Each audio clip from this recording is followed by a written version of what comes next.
Hello everyone and welcome to episode 18 of Hashtag Total Markout. Recorded August 3rd, broadcasted August 4th. This is our 29th week of being on YouTube and Blip. And we thank you for joining us. 29 fucking weeks we've been on YouTube, Blip. Fucking hell. And they haven't kicked us off yet. Damn Skippy. So let's meet the panel. He is an indie wrestler, referee, and guru with so much wrestling knowledge they call him WrestlePedia. Please welcome a man more controversial than Chris Benoit family reunion. It's Erik Van Djismie! Hello! And the D is silent. I'm back again. Yes. Another return. Yeah, you've got fucking more returns than Triple H. Damn right. Actually, we should actually count. I'll go back and count how many returns you actually I had. think is this my fourth return? So probably so like four. Yeah. So who's had like 4 returns? Yeah. Kane's had a few. Yeah. Triple H has had a few.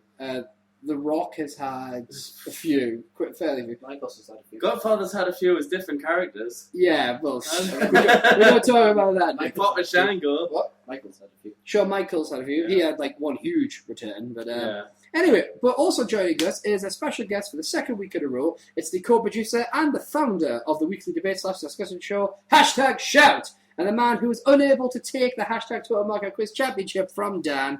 It's the Low Walker One, Adam Caulfield. I get a seat! And it's in the middle. I can see the screen. I can see the camera. You can't see me, but I can come to see. Yeah. You still wave at the camera. I am the special guest. Yes, you actually get Dan's seat. Wow. Yeah, speaking of, yeah. Yeah, because Yeah, basically Dan Dan. the Geeking Adamson couldn't be here as he's Yeah. suspended due to violating a censorship order on last week's episode. Yeah. It's known as the "Don't Piss Off the Producer" clause. Mr. Geek. Yeah. Yeah. However, he will be joining us later in the show via satellite to give us this week's "You Get a Witch." Hello, geek. And for those of you guys who don't know, I am the producer behind the Wondering Engine Productions and author of Permit Me the Dream, available on all good online bookstores. SteveJones313. And even the not very good bookstores. Yeah. Well, Hashtag where's, All of the bookstores. hashtag where's Geek. exactly. Where is geek? Bookstores. He's running scared because he knows what he said about making me tap twice in 5 minutes. He's scared of the open challenge that will be thrown out later. He's Oh, he'll scared. be back. He'll be back next week, dude. I will. I just think in 4 weeks' time, you get your chance to get the Hashtag Total Markout Quiz Championship I from him. know. Yeah, so And I noticed he didn't mention that he used the environment to his advantage with the long grass that affected my breathing. oh, That's my excuse, and that's what I was thinking. maybe So that's next what week we'll he have did. the face off. Yeah, Yeah. he knows. He knows why he won. I'm sorry, are you affecting Pokemon? The long grass was affecting me. Could be. It's like Jismee's a fire type. How dare you? Anyway, this episode will be getting Jismee's thoughts on last week's Raw 1000 show. Plus, we're reviewing this week's Raw 1001. We'll also have Jismee's stats and the results of the 4th Hashtag Top 10 Challenge. So we're going to start with Jismee. You might as well do it. WWE recap.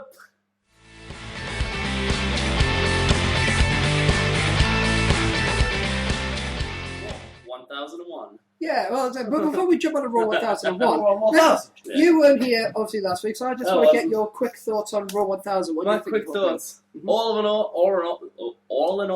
it Oral? was an amazing show. Oral's a basic shit. Yes, I can't speak. That's what happens when you have half an hour sleep. That's what happens when you have oral. Yeah. Absolutely amazing show. I loved it.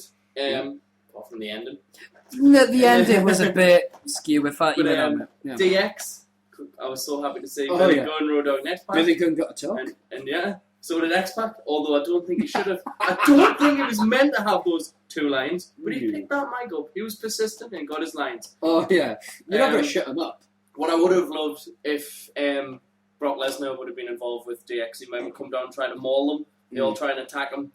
And Well, then it he hurts his friends or something, and that would have got him like Yeah, X-Pac I mean, jumping. 'cause Something like that. Yeah, And it might have like geared Triple H up. I know they did the whole thing with Stephanie and Paul, which does work. yeah. But that might have been a little thing. Especially even to just attack Sean or something, and that could have really got at him. Yeah, Like, I took out your best friend. Now that you would know have been what I mean? clever booking, yeah. Yeah. But obviously they did the bit with Sando, so give him a bit more of a push. Yeah, and again, what also surprised me that they didn't mention the fact that Triple H was the boss. Yeah. That's still kind of like what? I did love the backstage segment with Trish. Yes. Because it was a nod to the past Yes. from the year What the 2000. hell is this? What Yeah. the hell is this? Well, that would have been funny if Stephanie had come in as well. Yes. But they did, Yeah. But they did the whole bit of X-Pac I'm coming under. Yeah. Trish looked real comfortable. Yeah. I don't think that was scripted. I think that was just creepy X-Pac. I was expecting Triple H or like chugging away, just go, no, Pac, no, bad Pac. Obviously the Heath Slater bit, Yes. amazing. I Yeah. loved how they brought everybody back. Yeah. And how Sergeant Slaughter got in there somehow.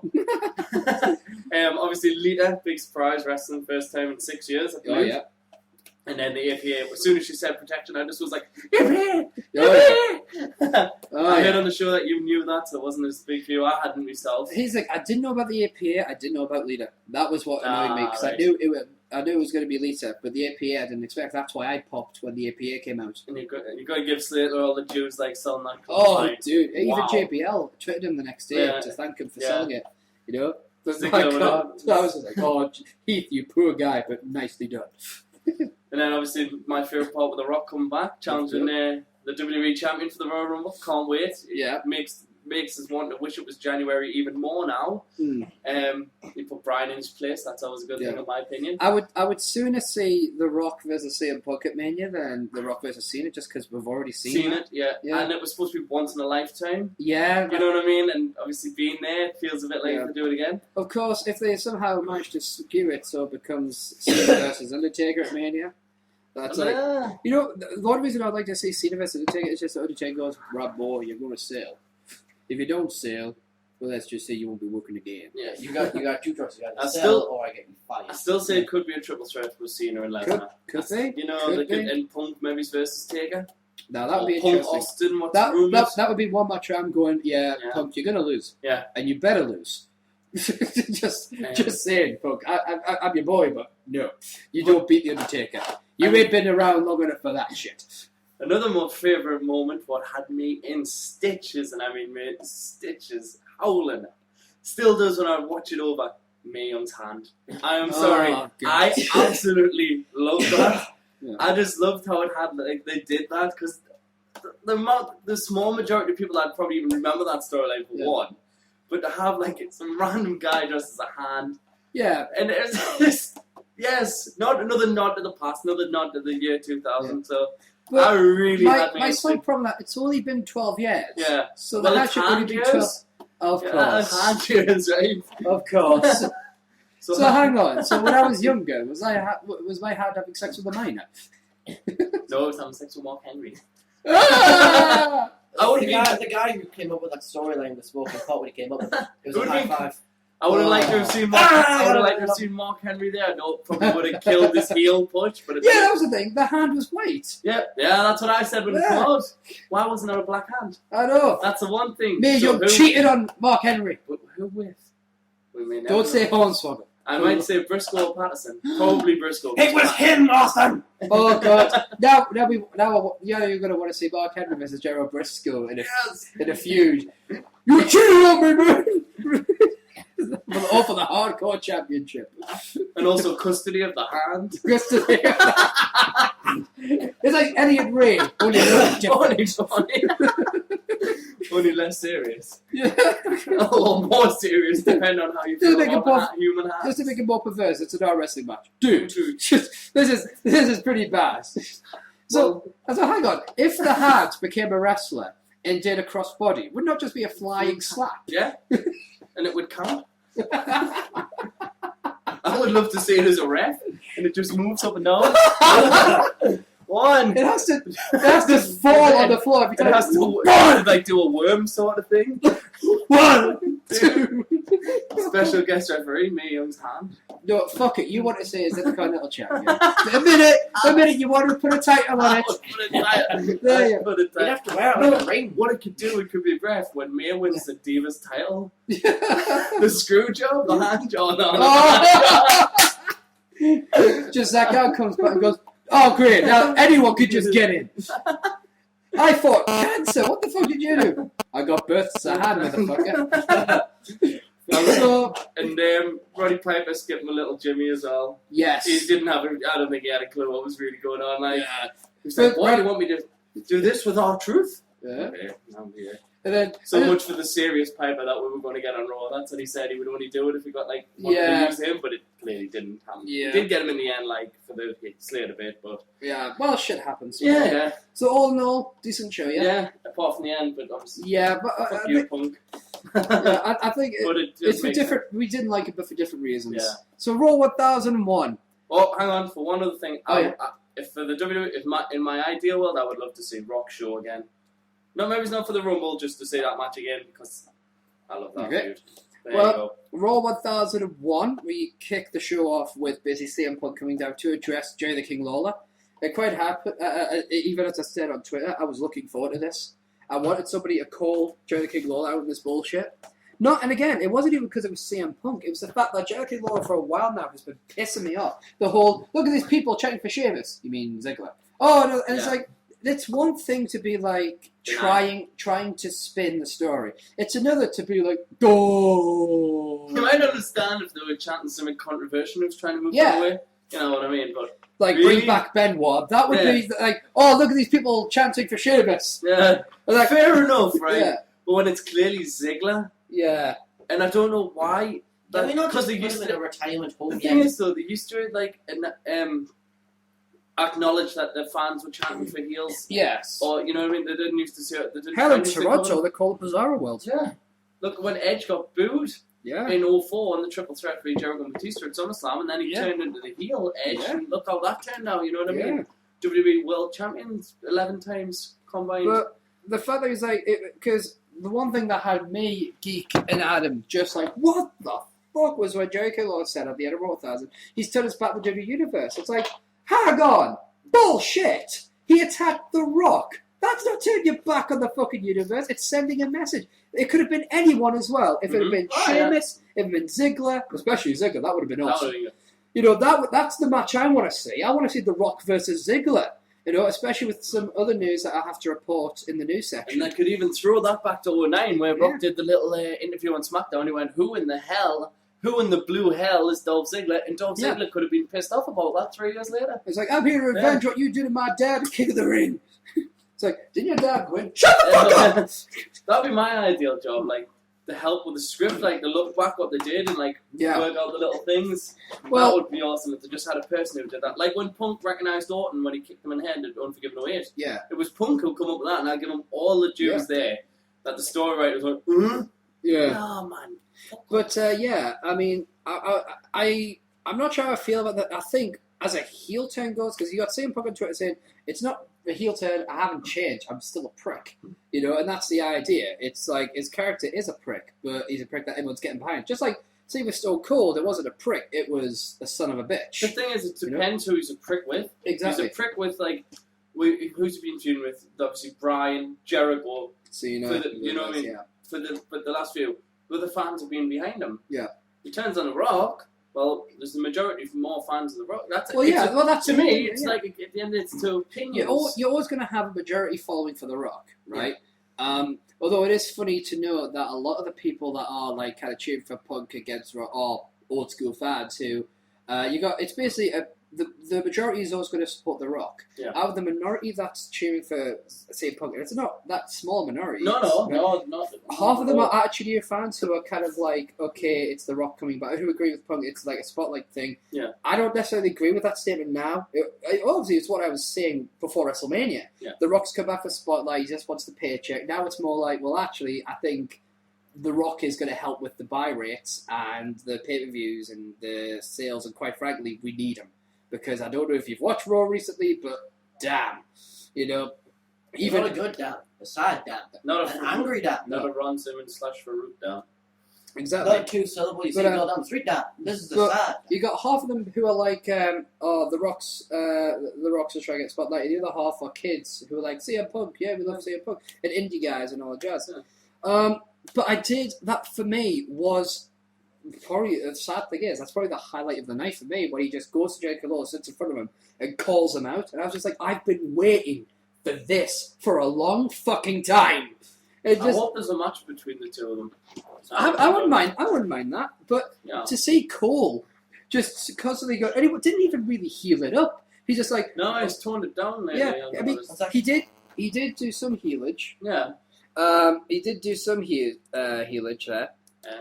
But Cole had the opportunity to like bury Jerry King Lawler, but he did. All he really said was healage wise was well, how are you going to spin this one? Yeah. Which I loved. And then the other was like, well, what's your answer? And Jerry King Lawler's only response that he could muster up was, well, so I'm not entitled to my opinion anymore. Mm. Well, Jerry, I hate to break this to you, dude. There's a difference between opinion and slander.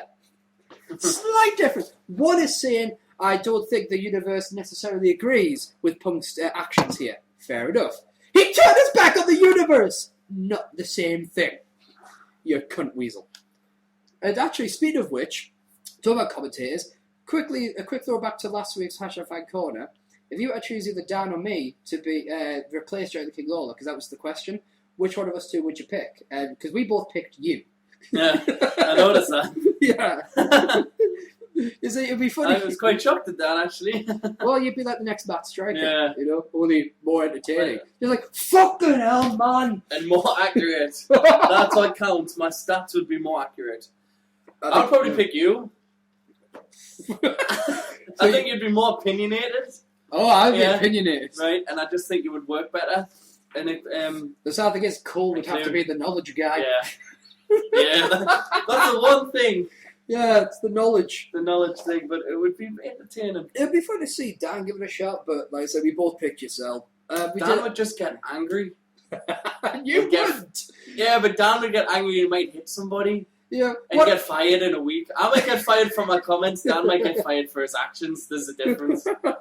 It's like, oh my god, he mentioned Chris Benoit. Oh my god, he did a Chris Benoit. Oh. Hashtag murder.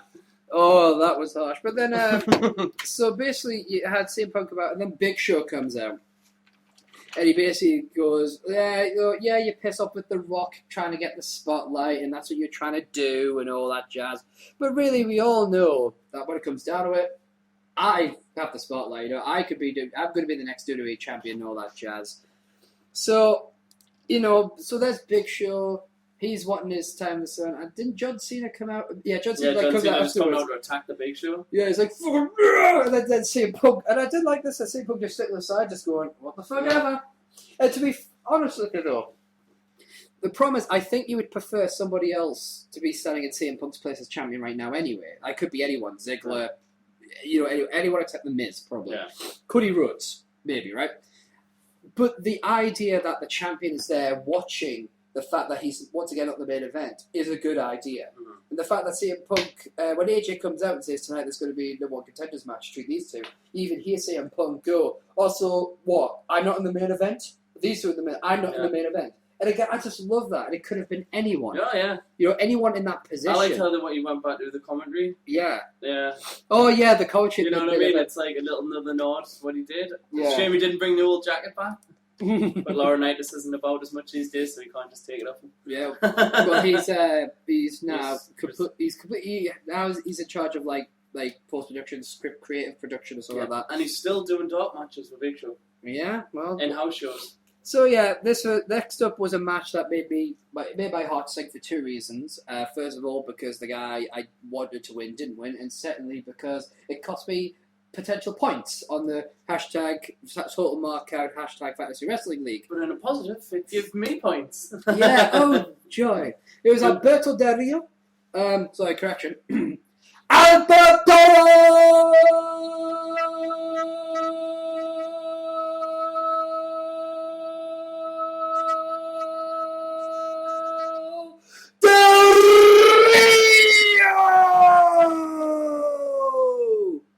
with Ricardo Rodriguez versus the United States champion Santino Marella in a non-title match. With his Cobra.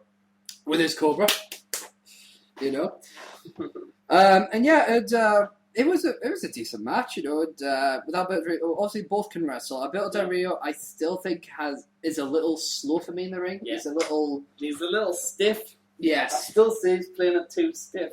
Yeah. Although I can imagine the whole business like Sin Cara kind of pissed him off early goes. So I don't think he's a super happy guy in the WWE. No. But that's Sin Cara probably. Of course, Sin Cara's getting his own. It wasn't a bad match. Mm. It's good, But Alberto Del Rio picks up the win with the crossbar. I quite frankly see it's like the team rather tapping out really quickly. On the one hand, I think it looked like he tapped. The thing that got me, he started tapping before the lock was even in, and I really hate that. Yeah, it's like at least 2 seconds. You don't have to just. You're just like when you're the champion, you get to add at least 3 seconds onto your tap out time. That's my rule. When you're champion, you get at least 3 seconds. If you're at your pay-per-view, 10 seconds. Wow, if it's the main event for like the WWE Championship, you can last there for at least 2 minutes. I mean, Shawn Michaels looked like he was in that fucking lock for 20 minutes. No. You know, he's like, STF, I will escape!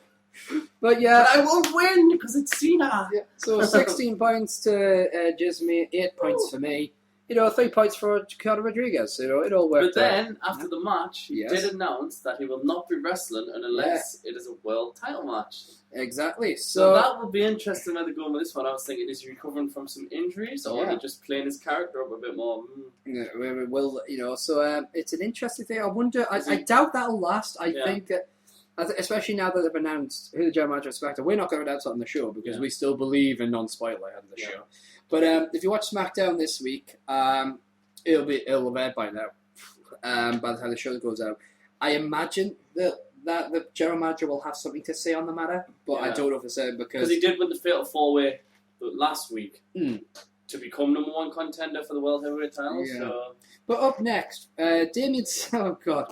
Right, Brodus Clay and the what is it called? Funkettes. Is it Funkadactyls? Sorry, Funkadactyls. I'm living in the past. Flash Funk. Yeah, was dancing, and then Vicky Guerrero came out to make us all lose our dinner. Sorry, I mean come out and dance. So, yeah. You were right the first time. So she starts making me regurgitate. Sorry, I mean busting. No, regurgitating. And at least she wasn't jiggling like she was back in the day. When I say back in the day, I mean about March. I just watched Santa Claus, so the business Claus going, is that what I look like when I shake my belly full of jelly? Yes, it does. Give me some fucking It's not full of jelly, it's like a bowl full of jelly. Oh, I do apologise. Get your Santa trivia right. Oh, sorry. I forgot you're the resident expert on Santa. Hashtag Santa trivia, and if that trends worldwide. If we could get Santa trivia in August. Yeah. Hey, it is never too early for Christmas. The decorations will start to come out soon. True. But then Damien Sandow came out to interrupt things, and he basically came out and he stated that he was not a victim after what DX did to him last week. He is, in fact, a martyr. And he will be a martyr no more. A martyr dressed in pink and purple. He makes it work. Good on you, dude. I hate pink, so fuck you, but still. Not so good. He attacks... What? Not so good. Still hate pink. Anyway. What was I? She's a terrible recording artist. Yeah, she is. He attacks Brodus Clay. And I've never seen Brodus Clay this badly attacked since the Big Show. Yeah. So Jamie Sandow completely destroyed the motherfucker. It's like, fuck you! So one more question. How long is it before he picks up the United States title? You know what I mean? Yeah. Because they're not going to use the Intercontinental because Miz has that right now. So it'll require a face to take I was thinking Antonio Cesaro, though, might go because he did pick up the win over Morella on SmackDown. Antonio Cesaro. So I used to have Antonio Cesaro on my team, and I traded him, and now he kicks the shit out of my side. It's like, fuck you! Basically, he found out you traded him and went, well, screw it, I'm going to destroy his team. I still hate his theme. Oh, I love it. It sounds like it's based on something. That's what it's based on something. Chelsea Dagobah for Jellies. But up next, this was a good one. It was the WWE champion Sheamus versus Daniel Bryan. However, this was a point that was made. Yeah, a general manager AJ Lee, who now has her last name again. She had. Yeah, again. Thank you. Yes. Thank you. Not. Oh my God, she has a last name. Again. Well, every week I call her AJ Lee. Yeah. But it's annoying that I didn't know she had a last name. Yeah, they decided we're going to let the universe decide. It was going to be a street fight, anywhere falls, and no holds barred. They're the same match. Same rules in the match. There is no difference. The only difference, other than the name. No, the only difference is that anywhere falls match is obviously you can pin outside the ring. Yes. You can do that in you could do you could do that. Technically, you could do it in a street fight. Not that they like to remind you of it. Because I did have this argument. On the wrestling game that I play, Wrestle Unstoppable on Facebook. Somebody said, the street fight, when's there ever been a case where you can pin outside the ring? And I really went Eric Bischoff versus Shane McMahon. When he made it a street fight, and then he tried to pin Shane after Coach hit him with a fucking chair, and then Stone Cold comes out and goes, fuck their shit. But yeah. But I love, though, the new DVD, if you look at the definition of the DVD, all those matches are the same. Yeah. Like, they just put like a mixture of those matches on, so WWE don't even know. They're just contradicting themselves yet again. Well, obviously, what they're trying to do is give the illusion of interaction. Really, no matter what you picked, they would have the same result. Therefore, they can just go on. Same finish. I would be risky. Make it like, okay, you can have a submission match, a street fight, or a chocolate bar and a pinata match, or whatever. I don't know. A pinata match. I like Rubicon 86. He's like, I choose option D, a pudding match. Here's a match for you, right? That would have been interesting. Here's a match. On each of the 4 turnbuckles, right? Have a pinata, right? You're going to bust any one of the pinatas, and inside will be a contract for a title shot. It'll be the World Heavyweight, WWE, US, or IC, right? And whichever one you win, that's yours. But you have to stop your opponent from breaking it. So whoever's the first one breaking the pinata, there you go. Why? Because why not? WCW, at least WCW gave you different matches. Yes. Instead of WWE that's going, well, you got to pick one of 3 matches. They're the same match. Pick one, bitches, and give us your money. That's how pissed off I am. I'm resorting to WCW writing. I miss WCW. Yeah, we know. I miss it. It's been 11 years. It was a decent match, and there were some fairly harsh moments in there. Daniel Bryan did really well in that one. Again, it's better when you have 2 guys who don't have styles clashing, as you said before. Sheamus did a damn good job. The ending of that move, though, the ending of that match with the steel steps, to me that was just like, oh yes, damn. But you still should have pinned him on the steps. Probably, but hey, I got a load of points in that one, so I was happy with that one. And so did Dan, so he was fairly happy. So we're moving on to the next part of the night. I'm sorry, I'm just refilling my Pepsi. We're not sponsored by them. God, I wish we were. And Subway. Yeah. If Subway want to sponsor us, I'm all in for a free Subway sandwich once in a while. We get to move to a fun match. Yay. Not for the match, but for the comments made. For AEW. AEW promotions. Yeah. Where rape is apparently okay to joke about. Yeah. It was apparently. Yeah, it was Titus O'Neil being accompanied by AEW and Darren Young. Which one of them? 30-day suspension. 30-day suspension. Yeah. Versus Kofi Kingston, accompanied by R-Truth and Little Jimmy. Yes.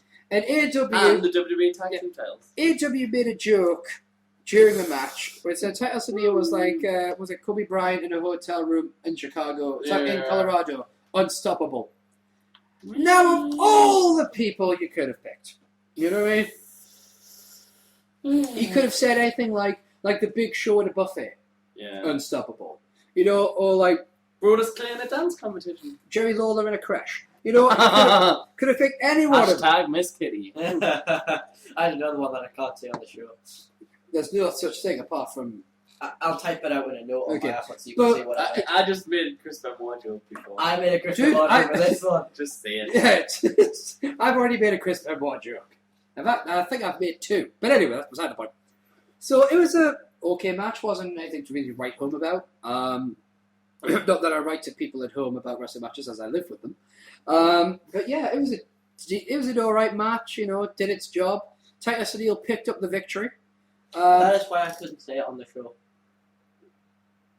Fair enough. But it was this for me at this point. I was kind of in amongst all the fucking recaps because we had like 10,000 fucking recaps of the same fucking 3 things: The Rock, CM Punk, and Triple H and Brock. Monday night. Yeah. Recap. I know. Bad booking, people. It's so bad that last week on Superstars, because I had to do the points. Last week on Superstars, the fucking it had the main event, which is a great match, and then the rest of the show was a fucking Raw 1000 recap. It's like, hang on, so the main event technically isn't even the main event. Yeah. The main event's a recap. Oh yeah, that happens so much on Superstars. NXT used to be like that. Isn't that like having sex and then flirting? Apparently so. You know what I mean? NXT used to be like that. Mm. So, but they used to do Superstars, NXT, and SmackDown, and still show Raw on all 3 shows. Now, come on, people. No, this is the moment when Djismie's intelligence and genius actually came through for him. You know, he saw the winds of change, and he made a trade. So, Heath Slater, the one-man bam, baby! Just one man! Just one man bam! Got to do the one-man air guitar. Although I'm pretty certain that all air guitars are one man. Just saying. I don't think you get 2 people going. This is ginger as well. Ginger guitar. Yeah.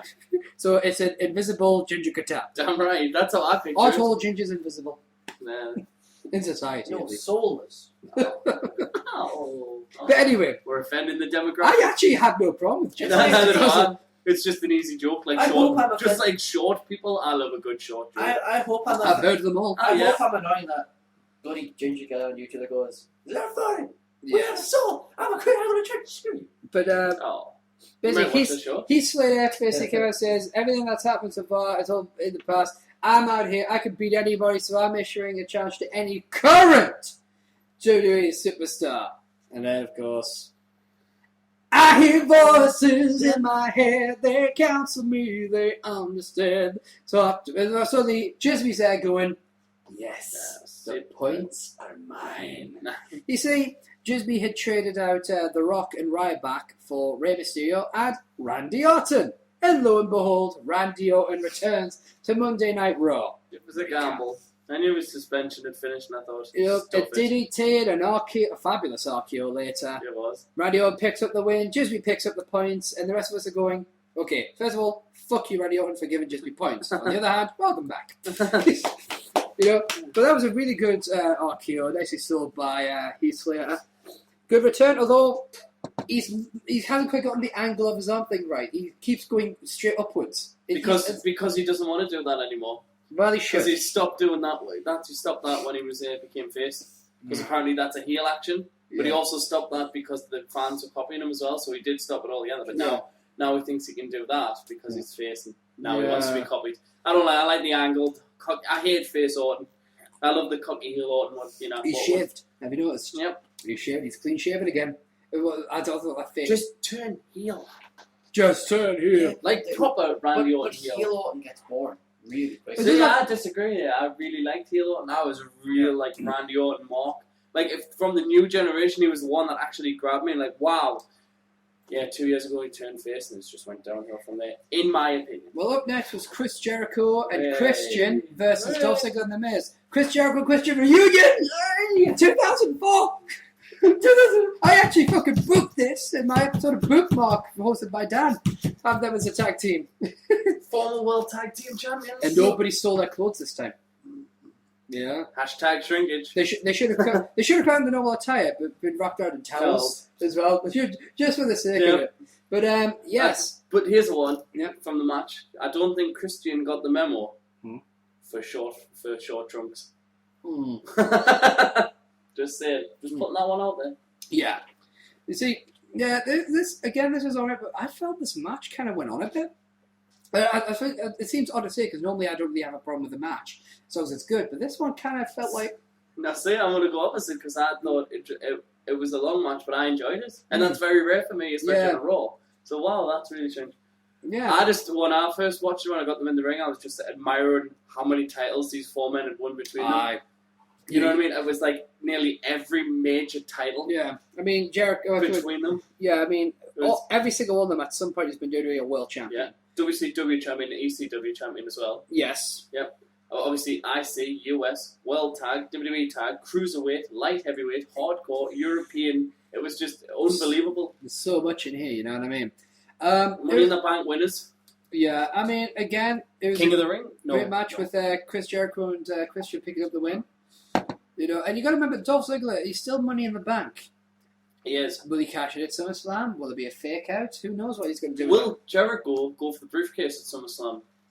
That's what people have been saying. Well, I know there is, obviously, he has said it himself that he is leaving in August 14, 16. Yeah, I think he's doing a tour of So that must mean he's not here for SummerSlam. But he has faked a lot of people out before, like, I'm still here, or I'm not coming. So I don't know. Yeah. Well, I know he's going It would be tour. The thing is, if he wasn't at SummerSlam, what was the point of starting this feud? I don't. If they did it just SummerSlam, even if it was the one match, fair enough. I think this is the foundation for something coming after SummerSlam. Maybe. I reckon I reckon this is my prediction. I reckon Ziggler will win the World Heavyweight. Sheamus will lose his rematch, and when Jericho eventually gets back, it's like complete face Jericho. But you got to think though that it could also lead to the whole Dolph turning around and saying, "Oh, so look at him, he's running away now. Now that shit's getting serious, he's running away." Yeah. And Jericho's like, "Fuck you." But the problem is, Jericho is dedicated to his band. You know what I mean? I mean, it's not a side hobby for him. Wrestling is a side hobby for him at this point. He's playing in Leeds in November.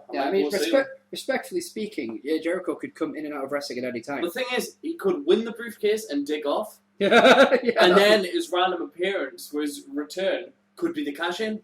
Yeah. And I know that would be a piss take on Ziggler, which would be discussed, but that could be a potential story. We said about The Rock. If The Rock won, even me and Dan went, that would be perfectly legit. If he had the money in bank and went, right, I'm off. Mm-hmm. And then you just come back, that'd be totally legitimate. He says, I can cash in whatever I want. Yeah. But once you got the belt, that's how it's like, okay, you have to stick around now. Once you lose the belt and had your rematch, then you can fuck off. But,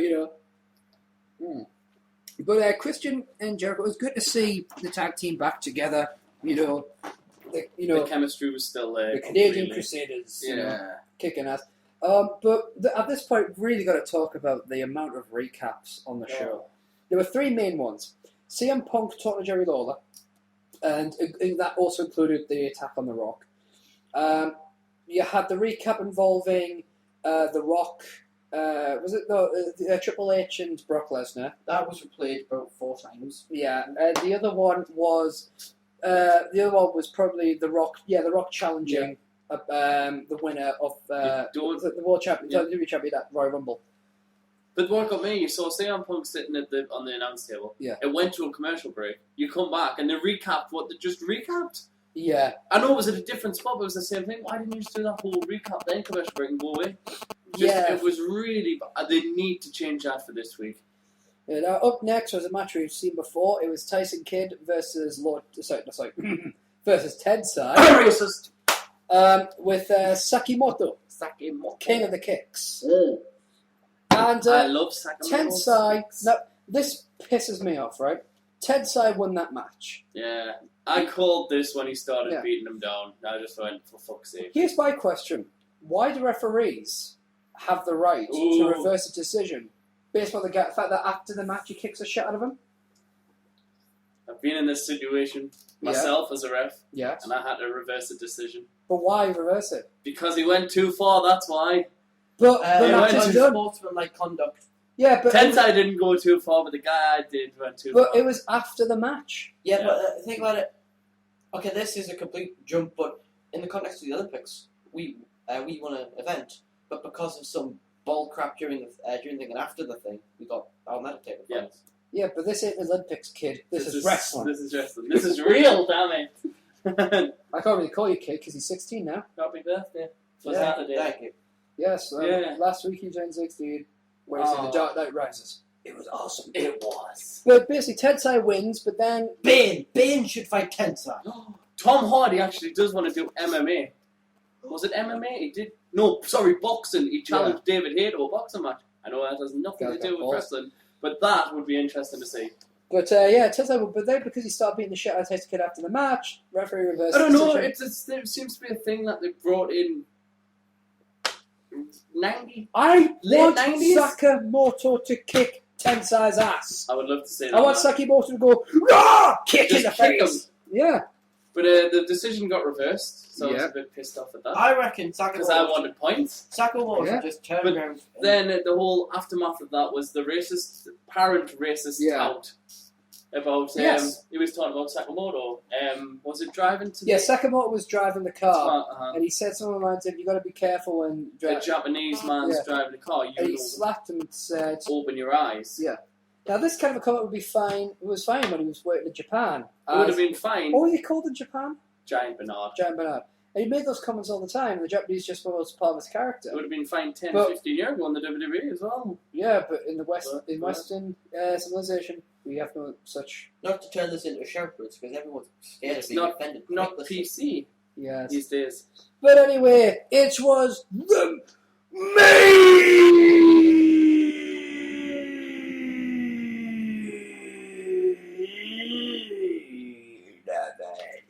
a match no one has ever seen before. Big Show versus John. I can't do it. John Cena. Thank you. He stole my bit. He's taking over. Would you like me to rewind it? No. Take over. That stays on the record. To be fair, I was trying to stay a bit. I was just shit at it. I'm telling Dan when he gets back. Tell him. Actually, he won't care. Hey Dan, this show works without you. Oh no, dude! I already suspended him. He's already pissed with me. Hey Dan, I just stole this bit. I didn't steal your bit, but I stole his bit. Anyway, I like him better in the middle. You're better. The main event was pretty awful. It was just standard Cena Big Show match. The most entertaining part was listening to Punk and Lawler bitch at each other. And one of Lawler's worst jokes I've ever heard. I mean, fair enough, he was trying to match Punk, but love him or hate him, you can't. Yeah. You have to be quick to catch up with Punk. So Punk's like talking about, The Rock told me it was a steel spot, and Jake goes, yeah, well, The Rock electrifies millions. You can electrify millions if you put them in a water tank and throw in an eel. And Punk's like, just watch the fucking match. You know what I mean? It's kind of like, yeah, he's got a point there, Lawler. He's got a point, dude. You know, at this point, I'm begging Matt Striker to be on Raw. In fact, fuck it, Josh Matthews should be wrestling. What? There's a thing we haven't mentioned before we get this. Sheamus and Josh Matthews, are you okay? Yes. And you said a hint of Brock Lesnar. It could have been a hint of Brock Lesnar being in the building. Now that would have made sense.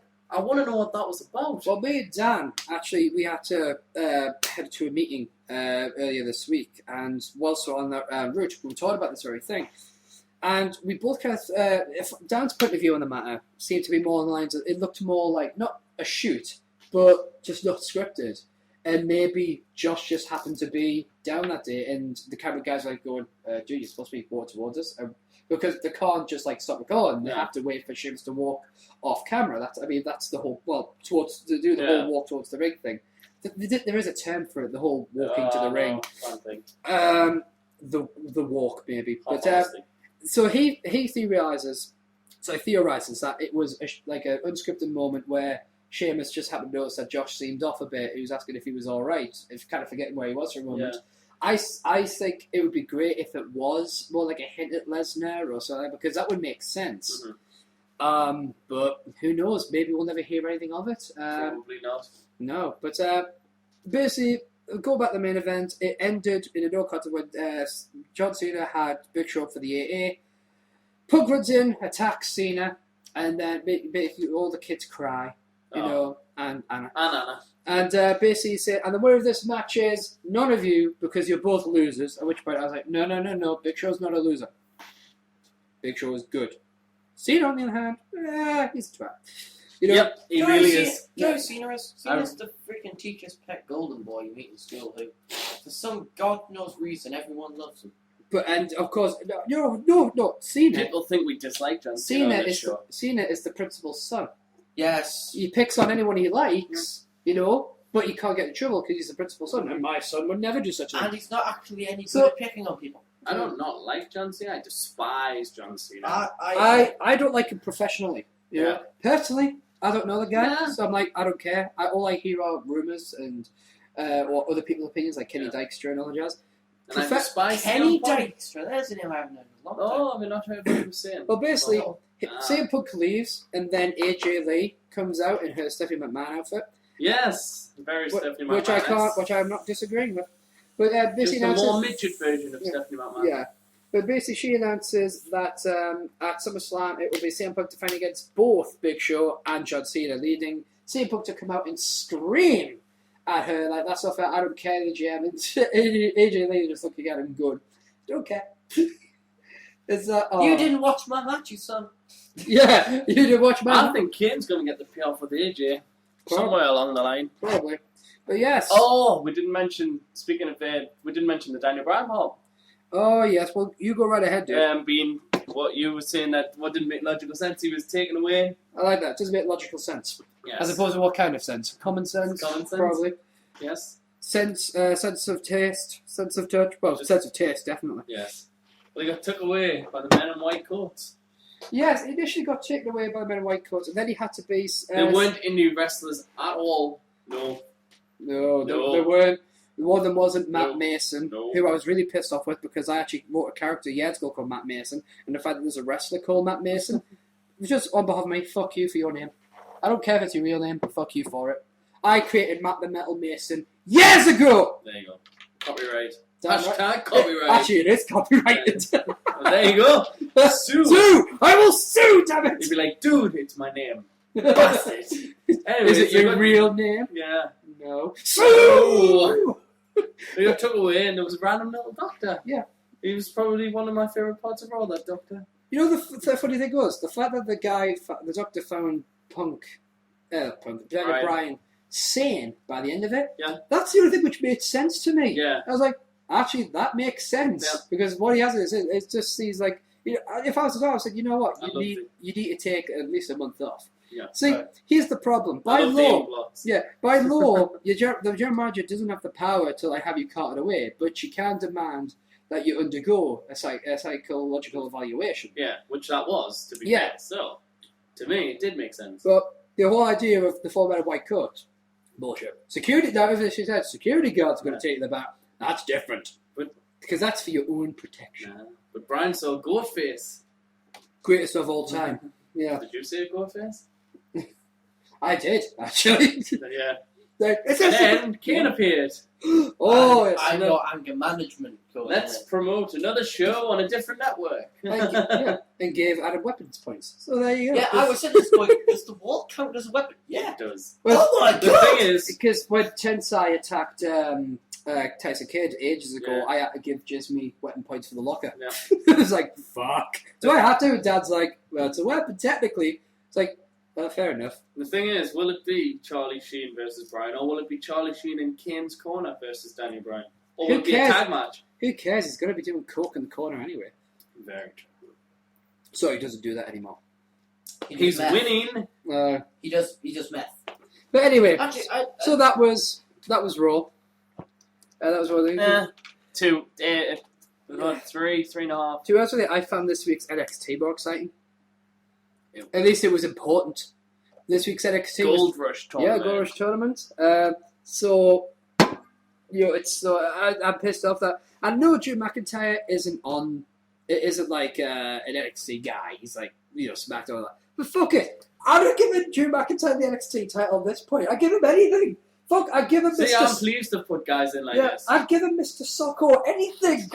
Just I'm personally happy yeah. because I'd rather see one of them guys win it, and then like maybe build up one of the NXT guys. there's an idea. If you ever do bring back the hardcore title, put it on Drew McIntyre. Just imagine Drew McIntyre fighting in a hardcore style. It just makes sense. With his kilt on, Well, anyway, going into Yeah. war with his war paint. He's not the Highlanders. There can only be one. yeah, Oh, that's the King of Kings. Can you remember those that tag team? Robbie and Rory. I'm Robbie. I'm Ronnie. You could do it though. Anyway, Highlanders. that's the WWE recap. Yeah, I so missed them. that's the WWE recap. So it's now They time should for have the been next World segment. Tag Team Champions, shouldn't It's time for the next Sorry. segment. Now, of course, we don't have Dan here, so Adam, you're going to have to do this for us. Okay. It's an elongated match. Wrestling So- news? So it's like, Okay. You got that? Yeah. Okay, good. Wrestling news.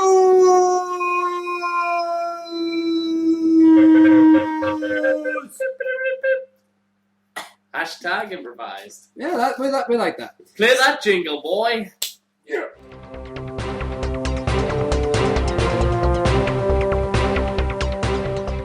Oh, yeah. That song gets better and We are starting off with Kamala versus Dawn Marie. No, it's not a Jismie match made in heaven. Damn it! It's an issue where basically Dawn Marie, in charge of this whole charity thing, were claiming that they were holding a particular event to try and raise money for Kamala, who obviously is a wrestling legend. Yeah. He's had both his legs amputated, Horrendous. so they're trying to raise money for him. And Kamala has turned around and basically said that he's received no such monies, and that it's a whole scam, and that Dawn Marie can take all this stuff and shove it up her ass. Dawn Marie has responded to this, because basically she claims that Kamala had received the funds, and her evidence to support her claims. I'm not going to read the entire fucking quote, because quite frankly it's Dawn Marie and I can't be asked. And by the way, this we can mention on the show, because it's quoted. But her evidence was to show. I think it was a return money order or return check and all this jazz. Basically, it's a document you supposedly sign when you want to return monies, right? And it allegedly had Kamal's signature on it. Immediately, friends of Kamal are going, first of all, that looks dodgy. And secondly, people who work in a bank, by the way, are going, if he was going to return the money that you allegedly sent, $500 was the amount. And by the way, for a fundraiser, $500, please. But what are you doing? If it was a bake sale, that would be impressive. Former wrestlers, though, yeah, really? But here's the thing, right? If you wanted to return money and it was a check, you just don't cash the check. You rip it up. Mm-hmm. You don't then spend $35 on a return money order or a cancel money order where you could just rip up the check. And not say any of this. And let's face it, this isn't the first time Dawn Marie's getting into trouble with all this bullshit. So, who's right, who's wrong? Who knows? All I care is about, Kamala getting what he needs, Same with Marty Jannetty. Marty Jannetty needs surgery, I think it's on his foot or his ankle. One of them, yeah. And he can't afford it. And honestly, I think if there's anyone out there that could help him, even I'm not putting the responsibility on Shawn Michaels or anything like that, but all I know is say if I had millions of dollars, and you needed your ankle fixing, the first thing I'd be doing is on the phone going, you and me, we're going to get your ankle fixed. I don't want to hear a fucking argument. I mean, obviously Mike has friends, and I'm not putting responsibility. It's not Sean's duty, but I can only speak for me personally. But I would personally would think that WWE would help. I know they do the well, people are hoping that Marty gets into thing, rehab. If I was Vince, maybe I would go and say, Marty, come on, let's not be dicks about this. Yeah. If you won, well, hell, at this point, I'd even offer it to cover up and say, well, let's say it's rehab. We'll say training potential superstars. Yeah. You and Bill. Anyway, well, we already touched upon AW and Tenside. Basically, they've had to issue apologies for their comments, both on Tout and in the ring. Here's a question I want to ask you, listeners. This is an official poll. All you've got to do is hashtag total markout and then write, who do you think had the worst offence? AW for his Kobe Bryant remark or Tensai for his Japanese remark? So basically just hashtag total markout and either AW or Tensai. Tweet us. Tweet us, yes. Who do you think made the worst comment? Okay? And Jerry Lawler whenever he's on commentary. And the final bit of news for this segment, Billy Gunn. I'm a mess, man. WWE are incredibly impressed with Billy Gunn and what he did on camera at Raw 1000, so much so that they have considered and even discussed giving him a match on Raw some point in the near future. Please be true. Be true. Billy Gunn could do wonders, if not as a wrestler, then as a trainer. Can you imagine a guy like Billy Gunn saying, right, today we're going to cover selling? Oh, God, I would love to train with Billy Gunn. I reckon. But now, Billy Gunn's a good guy. Yeah. So now, that was the wrestling news. Now, as we said, Dan the Geeking Assassin isn't here. However, he is going to join us via satellite, so I'm going to do the obligatory via satellite. We can never go at the Rock, Dan.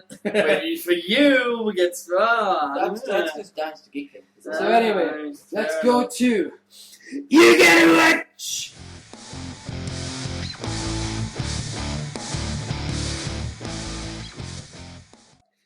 Now, Dan could not be here, as unfortunately he has been suspended due to excessive use of a certain person's name who we can't mention on the show.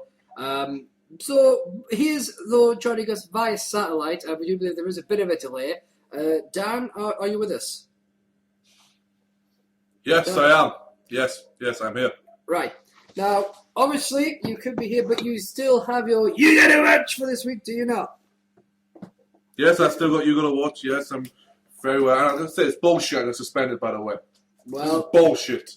Well, it's the first time you've not been able to appear on the show in person. Obviously, we know that Djismie's been through this a few times. Djismie. But anyway. Who gives a fuck about Erik Van Djismie? Well, I imagine his fan base. Bullshit, you suspend me. Okay. But anyway, you have your You Gotta Watch for this. Why could I mention the fucking name? Right. Okay, but you have your You Gotta Watch for this week? Yeah, I got my You Gotta Watch. Okay. So what is your You Gotta Watch for this week? Well, firstly, it's real simple, Stop jumping in. Let me talk. It's on a delay, Dan. Stop fucking... There you go again. I'm trying to talk here. No, Dan, there's a 2-second delay. So. Seriously, dude, shut the fuck up. That's better. Right. Sorry. I just tell you. Right. It's real simple. You're going to watch this week. It's all about Raw because people kept saying, why wasn't Raw mentioned last week? Quite frankly, because I wasn't prepared last week because I was too busy getting told off. But here we go. Raw 1993, May 10th. HBK versus Mr. Perfect in a street brawl out in New York City. They destroy cars, they throw each other all over the place. Excellent match. First one on Raw history. You gotta go watch it. Following that up, we go to Christmas Eve 2001. Now, it's real simple. Christmas Eve is always a fun time in the WWE. It's always fun to see what happens. And on this one, we had two parties. The Mr. McMahon party and the Ric Flair party. And ain't no party like a Nature Boy party. Now, it's real simple. They both had Santa Clauses.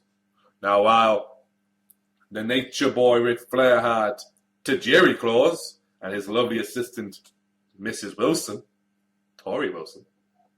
Betty Kidman wasn't overly happy about that, I'd assume, sitting on the lap, brown panties, eggnog, the whole lot. Yeah, I did it. What the fuck was that? Is that someone jumping in again? Fucking told you, keep quiet. Right. Now I was saying, McMahon was stepping up. He had Devon Dudley protecting Bubba Claus, like Bubba Claus needs protecting, and the lovely assistant that was the Duchess of Dudleyville, Stacy Keibler. She looked a lot like that Super Stacy. I mean, them two were very similar. There was obviously differences, but they were very similar. And it's culminated in Taz going to each party and telling the other one that Bubba Claus said he was a better Santa Claus than Tajiri Claus, and Tajiri Claus didn't like that, and Austin got involved with a couple of beers and said that they should duke it out, which eventually led to a Santa Claus versus Santa Claus match. Excellent match, by the way. Real fun to watch, real fun to see, especially considering the whole time we're calling them Bubba Claus and Tajiri Claus. Excellent commentary by JR, excellent commentary by the King. How things have changed. Now, moving on to the final moment. Now, I could give you another match, but that'd be a little bit too easy. Final moment is real simple. It's the moment in 2000 when Triple H is in the middle ring asking for his title. Make me number one contender. Well, Shawn Michaels, as the then commissioner, says, I would love to. We're best friends. I love you like no one else. But I'm not in charge anymore. I'm simply here to bring out the new commissioner, who happened to be the greatest commissioner in all of WWE history, Mick Foley. Now, we all enjoy this because we're all Mick Foley marks. We love the guy. He's excellent. He's real fun. He's quick on the mic. We respect what he's done in the ring. But his commissioner really gave him a new thing. I mean, he started off in the back, set up in the boiler room, set up in the broom cupboard. He brought Deborah in as his deputy. He had that whole sexual chemistry with China, which is impossible because Mick Foley's straight, by the way. So that's real simple. Watch that. Watch the promo. It's sometime in 2000. I'd love to give you the exact date. However, it escapes me right now. It's real simple. I believe it's on YouTube. I've watched it a couple of times myself. And it's real simple. Go watch it. And, it's quite frankly, this is bullshit. I've been suspended. But that's you got to watch. And quite frankly, fuck you, Mr. Well, thank you for joining us, Dan. And we will see you. Yeah, whatever. We'll see you next week when you return. Goodbye, Dan. Do we have to return? Yes, he's the funk. Well, he is part of the show. He's co-host of the show. I suppose. I suppose we'll let him back. This is big. But, these people that keep missing shows, they're quite annoying. I know. I could understand that. Who would? But the funny thing is, right? At this point, I've been in more recordings than Djismie. I'm just the mascot of the show, and I've gone on more than him. Well, let's everyone turn to the next segment. It's time for Djismie Stats!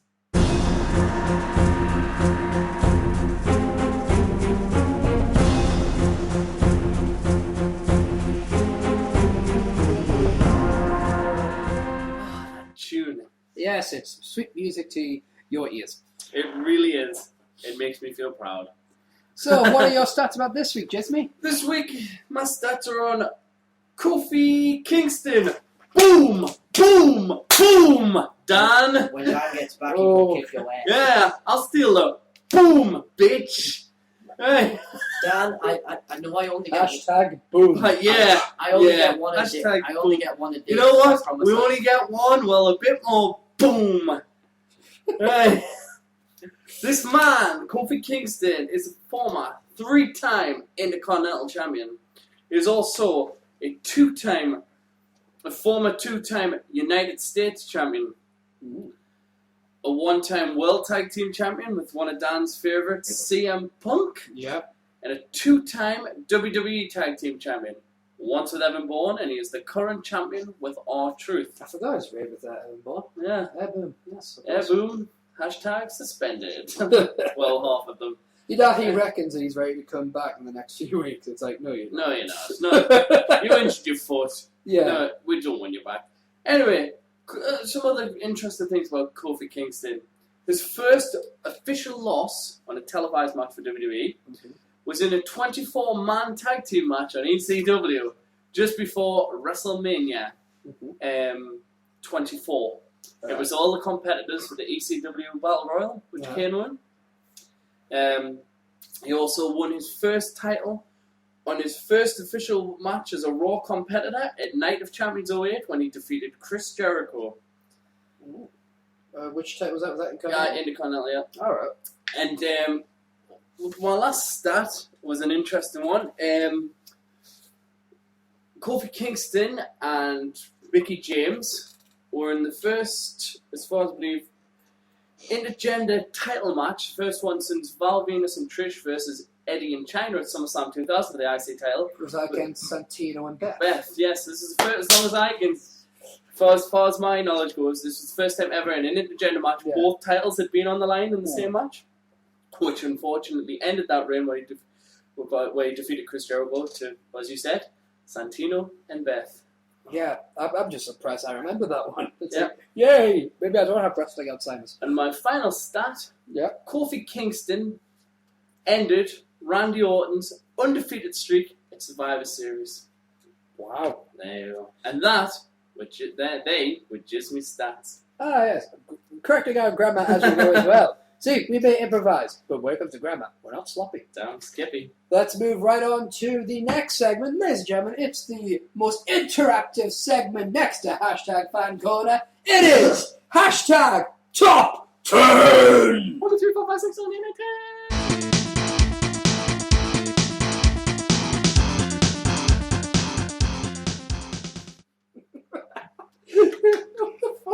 No idea. That's like Jericho, someone fast forward. 30 minutes sleep, people. 30 minutes sleep. Wow. Well, basically, this week I was asking everybody to vote on who you guys thought was the greatest Raw general manager of all time. Now, the stipulations of these was they had to be people who WWE consider to be permanent general managers at some point, i.e. official, not guest host. Not commissioners. Yes, not commissioners. So basically you had 12 names. Some of them even I was surprised with. I'm not sure if I would call them general managers, but WWE consider them to be them. And Wikipedia backs them up. So it's like, all right, if Wikipedia and WWE say the same thing, fair play. And who would you know? Who would you have known last? I'm interested now. The McMahons. Yeah, because that was where they improvised them, when they had a few of them. But WWE say I would say it counts. It's like fair play. So basically, I asked you guys to rank your top 10. I took all the points, reviewed them, and here are the results. At number 10, it is the man who, quite frankly, he was a commentator at one point. Come on, did he make the top 10? He made the top 10. It's Mike Adamley. Yes! Number 10, Mike Adamley. How many votes? Again, it's hard to tell. It's not less about votes, but for put it this way, he got more votes than Bret Hart and Vicky Guerrero. I thought he would. So, at number 9, Shane McMahon. Shane McMahon voted the 9th greatest Raw general manager of all time. At number 8, I am the general manager of Raw, Sean Laurinaitis. Yeah, so he outranks Shane McMahon. Yeah. Shane didn't do that much though, really. But Shane's popular. You would have thought bias would get away. But no, I loved his feud with Randy Orton. Number 7. Yes. Stephanie McMahon. Yeah. Yeah. So her general managership included a feud with Stone Cold Steve Austin, bringing Jonathan Coachman in more as an aggressive character, who would later on go on to face, I believe, Batista, because Stone Cold injured himself, had to get surgery, so he couldn't compete at the match. Was it Cyber Sunday? Taboo Tuesday. Tuesday. Same. Yeah, because I forgot by then it hadn't changed. But it was also, I think it was Austin walked out a bit as well because he didn't want a job to coach, so Batista took over. Yeah. And then crushed him, Vader, and Goldust. Also, at number 6, it's the anonymous Raw general manager, a.k.a. Hornswoggle. Anonymous Raw general manager responsible for things such as the Nexus, for the proving the Nexus Cena matchup where Cena lost to after joining the Nexus. He was also the one that really started Edge's big push to being the face again. Yep. And also he was revealed to be Hornswoggle at was it Raw? Which Raw was it? It was the 2 before 1000. Yeah, but because it was the GM where they were doing former GMs. Yes, it was former GM where they were revealing who it was.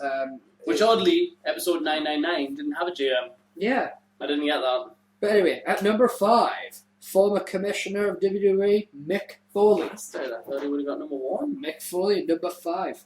At number 4, the coach, Jonathan Coachman, at number 4. And, at number 3, now this is where we get surprising. Number 3. What? Number 3? I'm not number 2. Number 1. I'm number 3. What? It's Stone Cold Steve Austin at number 3. So, at number 2.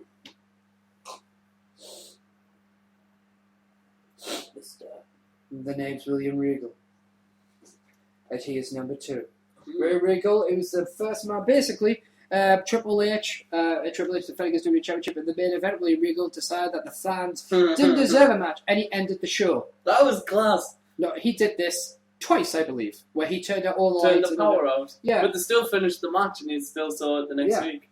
Absolutely. So, and number 1, probably a no-brainer, Eric Bischoff. So, yeah, those were... HLA.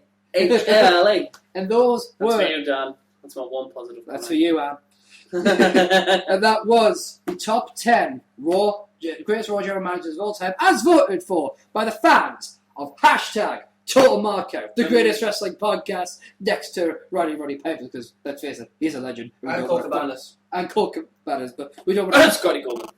So let's move on to your favourite segment and mine, ladies and gentlemen, hashtag Fan Corner! Hey. Hey.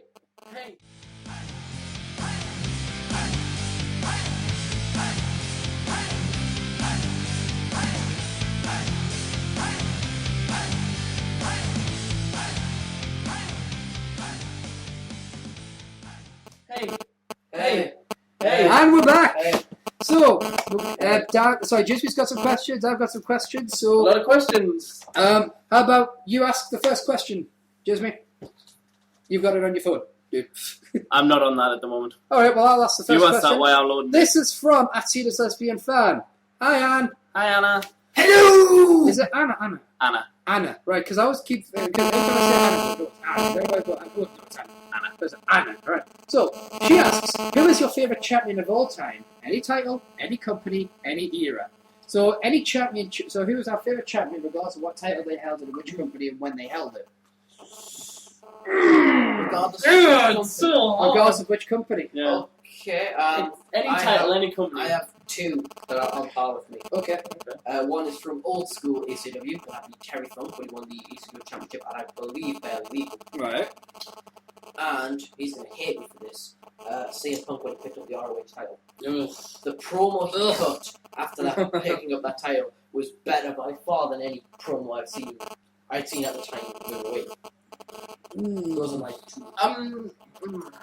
I'm going to say everybody knows my standard answers, so I'm going to go a bit alternative here.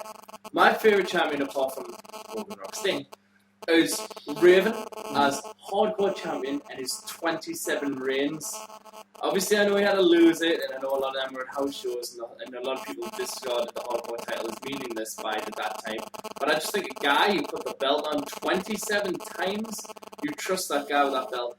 He had awesome feuds. He had an amazing WrestleMania match with 17 with Big Show and Kane. He brought hardcore back, and honorable mention to the Houdini of hardcore, Crash Holly. Of course. You know what I mean? For me,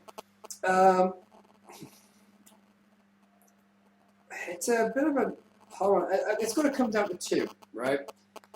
The first one is Bubba Ray Dudley as hardcore champion following the draft when the Dudley Boys were split up because he made that his.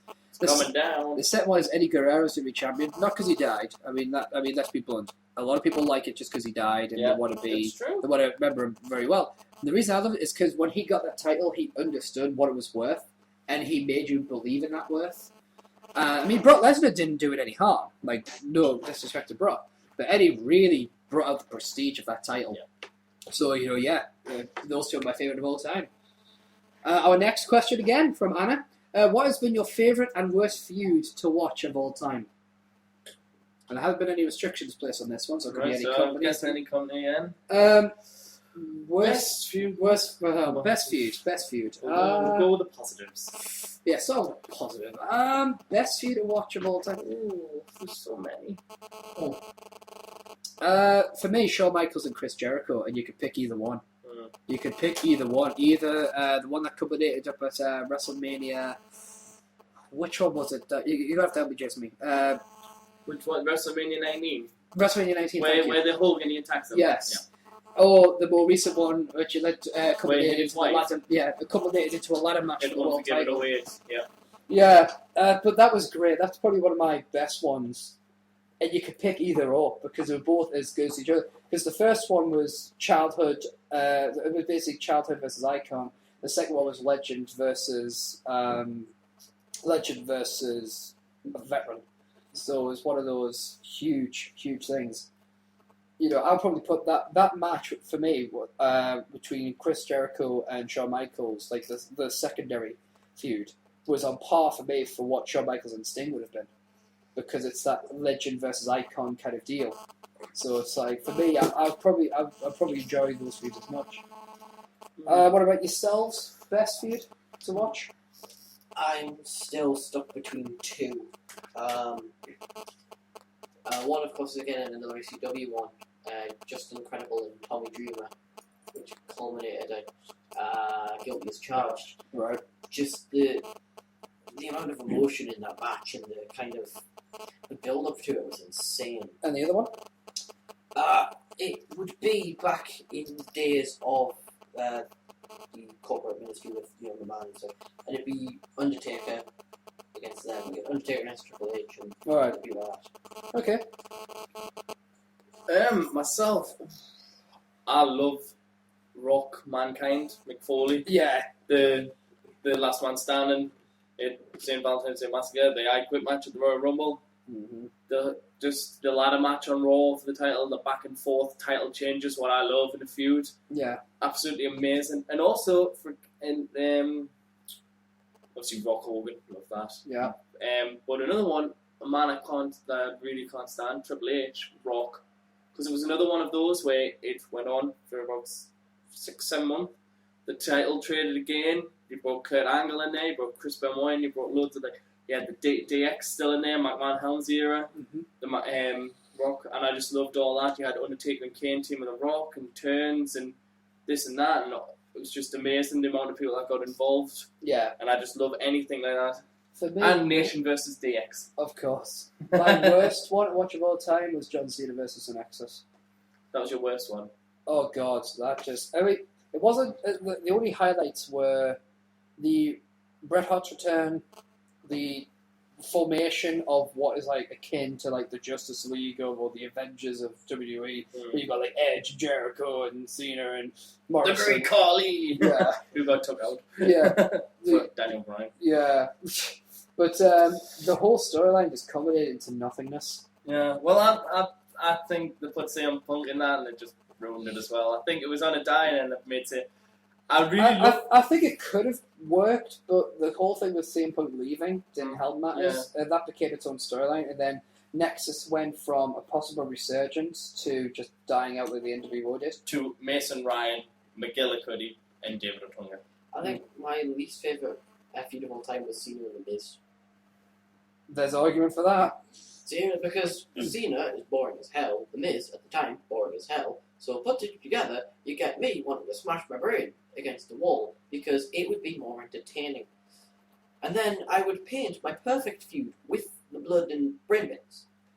Okay. Which is what he would turn into a storyline. So our next question comes in. Hang on. He didn't say That's mine. Did you not? No. Sorry.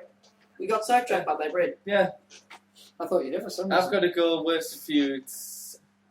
Cena Batista. Oh, was which one? horrendous. The SummerSlam. Yeah.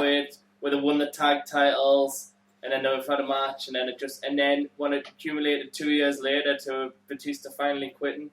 Oh my God, how bad was that? It was dire. At HappyStew319 asks, what is hashtag Total Market's favourite film featuring any wrestling superstar? Hashtag fan corner. Now I've been thinking about Who's this. there? I'm kidding. I own that. I'm proud to admit it. Oh, I don't mind. What? Welcome to the jungle. Star in the Rock. Yep, that's perfect. Fair enough. I've really been thinking, because there's ones with cameos, and there's like, do you go by the film you prefer with the rest of like cameo in, and it's like still technically a one, or do you mean like a main star? Because I just think if it has a wrestler, it counts. Because I love Highlander, and that's got like the Freebirds in at the beginning. But for a wrestler, Highlander 3 or Highlander 4 has Edge in. Yeah. But I love the Scorpion King. Mm-hmm. But probably one of my favourites as well. I'm going to go the Scorpion King, and a real random one at Star in the Rock, and a real random one here. Santa Slay, a comedy horror starring Goldberg as a demon Santa Claus, which is it doesn't sound great, but it's really entertaining. It's high budget for what it is. It's so funny. It's got a right mix of horror, and anybody check that out because you will just laugh from start to end. The thing about the thing about Scorpion King, my favourite bit was the fact that that Hurricane references in the feud with The Rock. Yeah. You know what I could beat? Who? The Scorpion King. The Scorpion King has a tiny ding-a-ling. See, my favourite, featuring any wrestler, it's not exactly a great movie, but it is fun to watch. Ready to Rumble. Oh, yes. I love that movie. Ready to Rumble. I'm the king, baby. And I'm just going to go on a limb. I know he hasn't asked this, but the worst one, and I know he agrees with me there, is River of Darkness, starring Kurt Angle, Kevin Nash, Sid Vicious, and Glacier. Oh my God. There's an hour and a half I won't get back in my life. And I've watched it twice with other people. I can't remember the name of the movie, but one of the worst ones was a Rob Zombie film, and it starred Diamond Dallas Page. And Devil's Rejects. Yeah. I think one of my least favourite wrestler films ever is Hulk Hogan and Santa with Muscles. hey, we do not diss Hogan in Yes, we do. Hulk Hogan. And another horrible one, Albino Farm starring Chris Jericho. I watched that thing for 2 hours for a 5-minute Jericho cameo. My God. Hulk Hogan did not. Brand new to Twitter, at Paul1987C. Hello. Asks, rumour is WWE is dropping down pay-per-views to 2 hours to give Raw's 3-hour length more importance. Oh my God, Sure really? Not true. I didn't think so. I don't think they will. But if that was going to be true, it would be bullshit. It would be utter bullshit, because we used to have 2-hour pay-per-views, but that's when Raw was an hour, and that made sense. Your pay-per-view should not be less than your weekly shows. Fair enough, equal, but certainly not less. No, that would be really bad. If you could possibly provide a link to where you've seen the rumour, I haven't seen it. Pass it on. We'll explore it. We'll discuss it on the show next week. But for now, dude, I would assume that that's complete bullshit. Not on your part. We're not saying you're bullshitting. We're saying people that have told you that. It's bullshit. Do not worry about it. We're pretty certain. I mean, it's unlikely. But if we hear anything, and if you find anything, send us in, and we will share it on the show, And the last of the questions that I have, I know you've got some, at Rupert Cant 86. Now, think when I look at that, I see Rub, I can't, Oh, E86. right, You know, but I got. yeah, it's but- a Final Fantasy reference. right. Okay, that's cool. So Rubicam86 asks if you could switch two people from TNA to WWE, who would it be, and vice versa. So basically, we're talking about a TNA WWE trade-off. Two superstars from our company goes to your company, and vice versa. Let's see. See, for me, it also has to be: can they work? Will the demographics be right? And do they actually want to move? Like, will they be happy? That's what but I was trying to think without trying to go too much into that. Yeah. Like, would Okay, the but how company, without you saying would the company use them right? So how about we just go with who would we love to yes. trade? Let's get all the political bullshit. And just who would we love? Is Samoa Joe still? Yes, he Yes, is. Yeah, unfortunately. I would like to really have Samoa Joe. As well as that, was it Alex Shelley or Chris Sabin that left? They both left. Did they? Yeah. Oh, well, Saban's injured again, but he is. if both of those could come to WWE, right, that's pretty fucking cool. Because I reckon the Multi-City Machine Guns. Would you keep them as a tag team? What? Because imagine this trying to bring back the tag team division. Mhm. The Kings of Change versus the Multi-City Machine Guns. That would be awesome. Could I apply a storyline to it? Here's another. I like to see Kurt Angle and Mr. Anderson both head over to WWE purely on a temporary basis. Like the trade would be temporary, and then it'd be like, yeah, we're coming back just to piss you guys off, right? And just show them how vicious they've become. And meanwhile, to TNA, you send John Cena. You said John Cena and CM Punk, and it's kind of more of a, you've got John Cena going, well, this will be fine, we can survive, and Punk going, you don't know these guys. Yeah. I do. It's kind of like, it's just like, so like you've got it's almost like a Mortal Kombat DC kind of thing, Can you You've imagine? got Mortal Kombat going to, what? Imagine Samoa Joe making John Cena sell. Oh, he make that bitch sell. I'm sorry, I had no offense to Anna, but Jesus to God, Samoa Joe in a straight up fucking like chain match with Cena. That's Even- another guy I can't stand, Samoa Joe. Okay, why now? Why? Because he's another one that lives up Ring of Honor, Apart from the fact and that he's another one that he's a good was given the world title. good wrestler, good on the mic, Yeah, all around good. didn't it take him fucking forever before he got the world title? I mean, he picked up the X Division, he picked up tag. But, well, he had a bullshit undefeated streak like Crimson, which he had been defeated. He hadn't been pinned or submitted. Right. It was about 3 years in. He didn't pay his dues. Fuck them and all. You realise that you may have a different idea of how paying your dues works for the people. See, for me, paying your dues is actually working to get where you are. He did. He worked to get where you are. Punk worked to get where he was. Granted, maybe a little faster than people than us, but that's because they saw potential. The people that take longer to get there are because the writers don't see potential. My argument just yet. is, why did they make... It's wrestling, right? You win and lose in wrestling. If these guys had a few defeats, meaningful defeats, on their match histories, that would be a bit... But it's when they go on these stupid undefeated streaks, and they just keep going and push. It's like what I love where they were pushing the Titus O'Neil and Darren Young, and then they lost at the pay-per-view and lost the tag title shot. That was good because they got that push, but they still lost. They paid the dues before being in NXT. They lost, went back down, go back up. Not just push, win the titles. Then, like, what was the point? Lose, and then you just... You To know me, what that's you what used to have done? What? You've given me my topic for next week's hashtag top 10.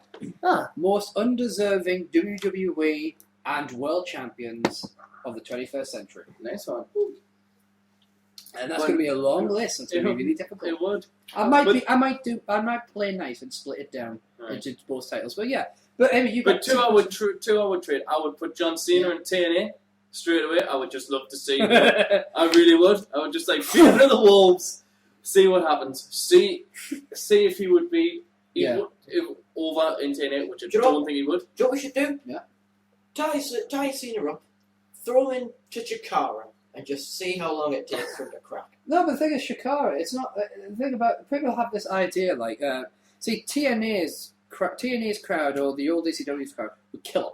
Yeah. Things like Shikara, people who go watch Shikara are there to watch great wrestling and to have fun. Yeah. But what I have a lot that Shikara is a very gimmick friendly. That's what I like. Yeah. And whereas ROH is more about wrestling. Trust me, if you put down in front of me, would I rather see Shikara or ROH? Even I have to admit, as a lover of wrestling, I'd rather see Shikara. I mean, guys like, El Generico and Delirious. I still can't believe El Generico wrestled at Walk in Newcastle. That's the one that gets really amazing. No, but you've got questions as well. Yeah. Oh, you've got I think so. John Cena. Yeah. AJ Styles. Right. AJ Styles straight into the WWE. I would love to see that. And my second one would be... I would like to see someone like...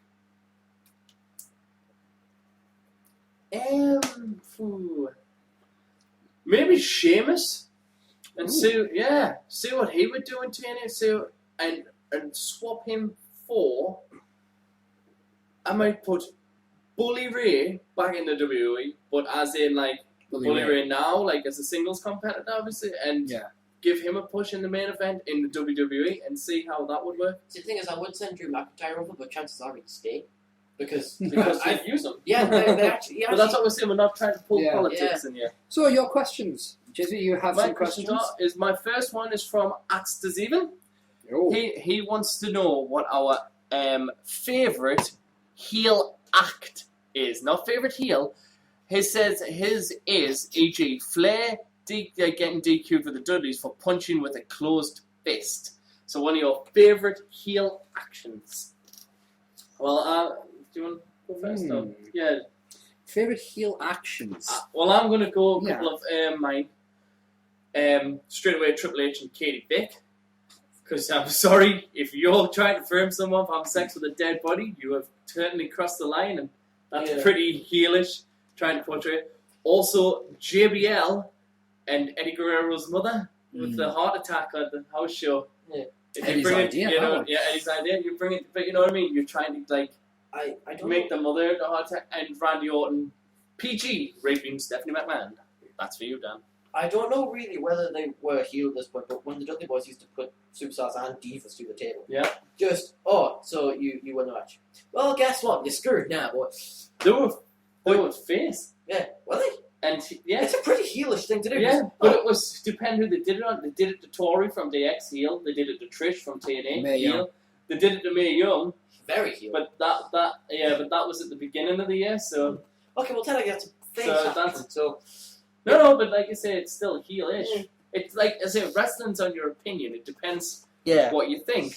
See, like define heel and face. It depends on your own opinions. That's how I say it. Actually, I think Cena's been trolling us all along, and he's actually a heel. I think it's the biggest heel that WWE's ever had. Biggest, favorite heel action. See, it wasn't necessarily an act of. It is a heel act, but it wasn't like a devastating act. It was just something that a heel did that was for evil intentions and therefore is a heel act. It also was the first wrestling moment I ever watched.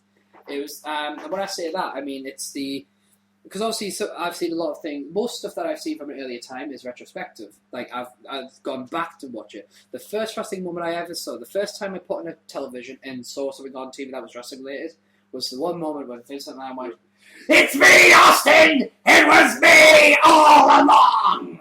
But for me, that was just... But that is a heel action. You know, he did, he turned on his wife and his own daughter, and he just turned around and said, "It's just business." Yeah. You know what I mean? You can't get really much heelish than that. So there I was. And our final question of today is from You Gonna Get Gat. You gonna get gat, yo, bro! And he asks, when we were younger, was there an event recorded or owned on video or DVD or whatever that you kept watching over and over? And what was it? Well, sorry, what was the question? I didn't quite. It was when you got into wrestling. Did you or in general have you had an event recorded or owned, like from the TV or DVD or video, that you just kept watching over and over? I have two. This year's WrestleMania, and actually not three technically. Sorry. The other one will be Survivor Series. I think the Dudley Boys versus the Hardy Boys versus Edge and Christian TLC. And ECW Bare Legal. Those are three that I watch over and over and over. SummerSlam? Yes. I said SummerSlam. you just all thought you heard Survivor Series. Ah, it's alright then. That must be my old hearing. That was not the sentence you heard. It must be my hearing in my old age and my bald spot. You're missing down. I can make fun of it if you like. I'll fill in. Go on then. Okay. I think. Continue. Sad to say, the Eddie Guerrero tribute. When that first happened, I had to watch it at least 10 times for it to sink in what happened. I remember when Chris Benoit died. I don't know what I'm talking about, but when he died, I wasn't actually allowed to watch a tribute show for some reason. No, the parents banned it from watching it. Because they thought it would shock me too much. So I recorded it and you watched it the next day anyway. Yep. Oh, alright.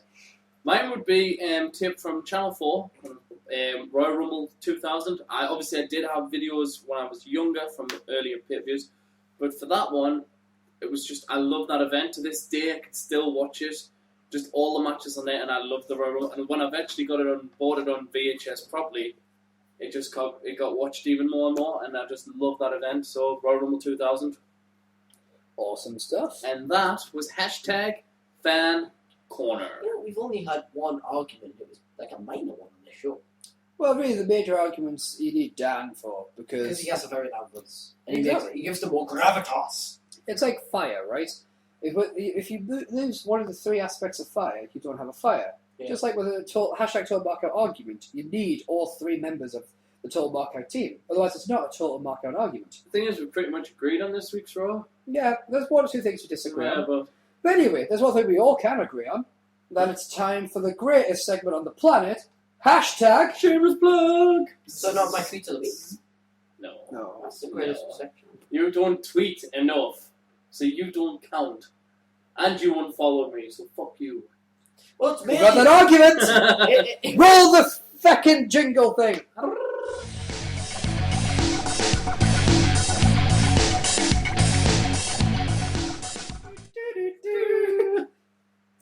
You can follow us on Facebook at facebook.com/Total Markout. You can follow us on Blip if you prefer your episodes to be cut in half to make it easier to watch. Blip.tv/Total Markout is the website to go to, or continue to watch all videos on youtube.com/user/TheWondering We have a Tumblr page where you can see the Fantasy Wrestling League points, where you can see any funny videos we post, all that wonderful jazz. It's at totalmarkout.tumblr.com. And we also have a shop, coffeepress.com/Total Markout. Check it out, buy our stuff. Money, money, money. And also, Twitter. Bye. It's Twitter time. You can follow Djismie at Erik Van Djismie. That is ErikVanDjismie. Please do. And the D is silent, guys. You can follow the Geek King, who isn't here because he's suspended, obviously, at Geek King. That is G33K_King. That is G3 K_King. You can follow me at SteveJones313. That is SteveJones313. And you can follow our special guest host, Adam, at The Lone Walker 1. That is at The Lone Walker number 1. Our next episode, number 19, will be on August 11th, 2012. We remind you to send all of your questions for #Fan Corner, either by tweeting us directly with #Total Markout, #Fan Corner, or by visiting the Tumblr.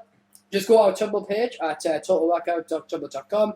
Click on Ask the Mark something. Just click on that link and you can send us a question either with your Tumblr name or via anonymous. And send all fried chicken to me.